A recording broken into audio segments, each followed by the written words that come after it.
President Uhuru Kenyatta is laying an elaborate strategy to rig in Raila Odinga as the next president of the Republic of Kenya.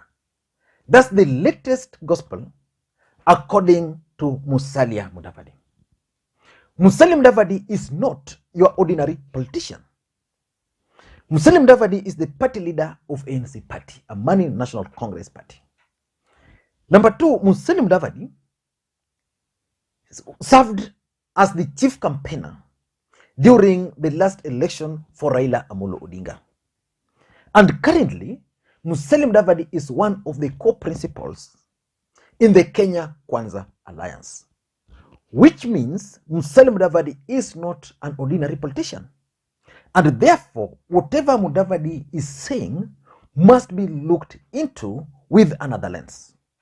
I want us to look at this accusation which Musalia Mudavadi is leveling against President Uhuru Kenyatta, which begs the question: is there possibility that the August general election is going to be rigged in? William Ruto has always maintained that there is no way his victory can be stolen. Raila Odinga, on the other side, has always believed that his victory has always been stolen. And because this is the first time he's enjoying the support of the system, his supporters believe that he's going to be declared the next president of the Republic of Kenya. So Musalia Mudavadi has been accompanying the DP in his campaign tour of the larger Mount Kenya region. And he's been making these accusations against the president. Why do you think Musalia Mudavadi is accusing President Uhuru Kenyatta of planning to rig in Raila Odinga? He's basing his arguments on three things. Number one, Musalia Mudavadi is saying that the opinion polls, the TIFA opinion poll, which was released last week, where Raila Odinga had 39%, while Ruto had 35%, was actually sponsored. Sponsored by who? I want to assume that it means it was sponsored either by the deep state or Uhuru Kenyatta or Raila Odinga's campaign. And he's also saying something which actually in concurrence with what I opined over that opinion poll, that the purpose of that opinion poll is basically to condition Kenyans to start accepting Raila Odinga as the next president of the Republic of Kenya. So that should Raila Odinga win, it won't be a surprise that he was winning even the opinion polls. So maybe that's true or maybe not. And number three is also saying that the Communications Authority and the ICT, Ministry of ICT, have conspired to ensure that Raila Odinga wins. Now, this is where they've been blaming Joe Musheru. And the other day I was asking, why Joe Musheru? While we are seeing Peter Munya going outside there and campaigning publicly, we are seeing Fred Matiang'i. Why Joe Musheru? So Mudavadi was in the mountain and he made these accusations. And let me also take you to his a statement which he released just the other day about these particular rigging claims. Now, this is what Musalia Mudavadi posted on ANC party. This is ANC party statement, sorry. ANC party statement. Okay. Just getting it. Okay. Okay. Actually, it was in Muranga. Okay. Now, this is the statement. The statement is saying, press statement on the fictitious opinion polls by TIFA on the 22 presidential race. It's saying, the statement is saying, our attention has been drawn to the findings of an opinion poll insinuating that Azimio's Honorable Raila Odinga is leading in the presidential race over Dr. William Ruto of Kenya Kwanza Coalition ahead of August polls. So the fact that Raila Odinga is leading is something which he's not accepting and is continuing. Far from the fictitious and cooked up fact finding, it is sheer practical truth that Dr. Ruto will beat Honorable Raila hands down if presidential elections were held in Kenya today. he believes that if elections were held in this country today, William Ruto will automatically win. And the truth of the matter is that for a long time, William Ruto was leading in these opinion polls. And by that time, William Ruto was running alone. Raila Odinga had not declared he was running. Musalia Mudavadi was walking. Kalonzo Musyoka was still lamenting. Nobody. So when Raila Odinga now declared that he's running and the others fell by the roadside, it means now we have two options to choose from, Raila and Ruto. But he's saying that he's sure that if elections were held today, Ruto would win. And he's continuing, as a leading founder member of Kenya Kwanza Coalition, ANC party finds this amusingly wanting and unworkable. So ANC cannot accept the fact that Raila Odinga can actually lead in opinion poll. It's continuing. It suspects that the said poll results were released immediately after the naming of Rigathi Gachagua as coalition running mate. The fabricated opinion polls are a clear indications of desperate move to revive the fast sinking political fortunes of Azimio coalition. So Musalia Mudavadi is also bringing the issue of Rigathi Gachagua. The truth of the matter is that the naming of Rigathi Gachagua as William Ruto's running mate slowed down William Ruto's campaign. That's a fact, which you can't run away from. Musalia Mudavadi must accept that fact true. And is continuing, ANC has also impeccably established that Tifa research firm has allowed itself to be manipulated by leading Azimio operatives. It is quite unethical that this firm has abdicated its core responsibility of carrying out credible surveys and instead resorted to playing soiled political games.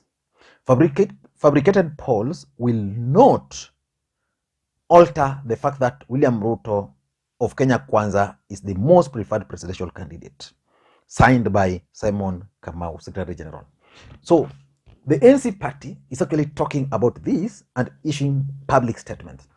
Musalia Mudavadi, who is also the ANC party leader, is actually taking the gospel to the ground.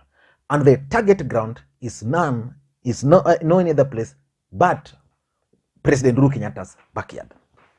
But why do you think Musalia Mudavadi is raising some of these issues? What was the objective of Musalia Mudavadi's statement? Number one, I tend to think that Musalia Mudavadi is actually laying the ground for Kenya Kwanza to reject the 2022 general elections results. You see, they've been accusing everybody, Tifa, Uhuru, Deep State, the ICT. The only body they are not accusing is that of Wafula Chebukati. And Kenyans are also arguing that probably Wafula Chebukati and the group is under the deep pocket of William Samoei Arap Ruto. But IEBC is the only mandated body to conduct elections. So I don't know why they are complaining when they believe that IEBC is the only mandated body. But the truth of the matter is that the objective of Musalia Mudavadi's statement is simple: lay the ground to reject results. So that if Raila Odinga was going to be declared the president-elect, they will reject and claim that the results were actually fabricated. And if you've been following my analysis, I've always opined that the opinion polls are actually intended to achieve certain objectives. And in the latest objective, I stated that it's supposed to condition the minds of Kenyans to accept that Raila Odinga is gaining. So that's number one. Number two, I also tend to think that Musalia Mudavadi and the group are keen on attracting the international attention. You see, one of the biggest problems in William Ruto's camp is international networks and connections. They don't have it. I don't think Musalia Mudavadi is bringing that.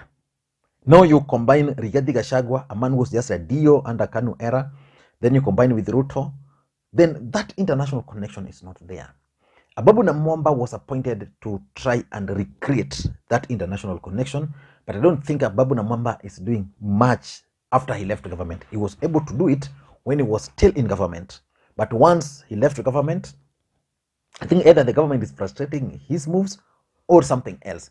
But by talking of rigging, the international community will wake up and start questioning. You see, like they'll question the role of Communications Authority of Kenya. They'll question the role of ICT, and also probably they'll have a bit of say on some of the opinion polling results. So that could be number two. Number three, in my view, which I think is the main thing, is that Kenya Kwanza have actually panicked. You see, William Ruto was doing so well. He was leading. Granted, he was running alone. Then Raila Odinga came into the picture. William Ruto was still leading and doing so well.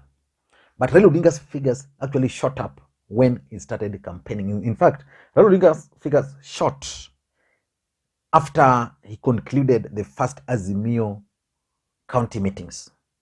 You remember going to Nakuru, beginning there, then going to Eldoret, then going to Mombasa, going to Nyeri. That's when Raila Odinga's rating started picking up. Then Raila Odinga then named Martha Karua. Ruto named Rigathi Gachagua. The truth of the matter is that Martha Karua's entry also changed the narrative. So Raila Odinga's rating is currently going up.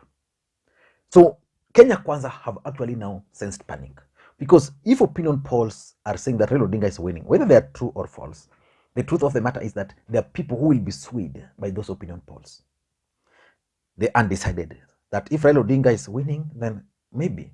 Even his support base, I've always opined that Raila Odinga's support base were not really excited about this 2022 election.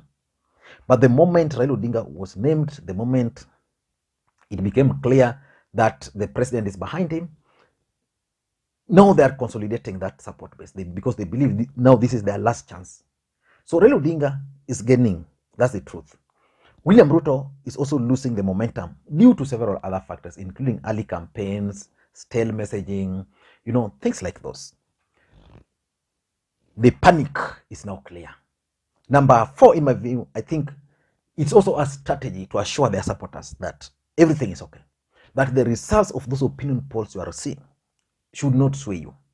They should not convince you otherwise. The truth is, we are still ahead. Those opinion polls are just being used by government to convince you that we are losing, just things like those. I don't know what you think, but that's my take. Thank you, guys. Until next time, I'm actually heading to church. I think I'm a bit late. But until next time, bye-bye.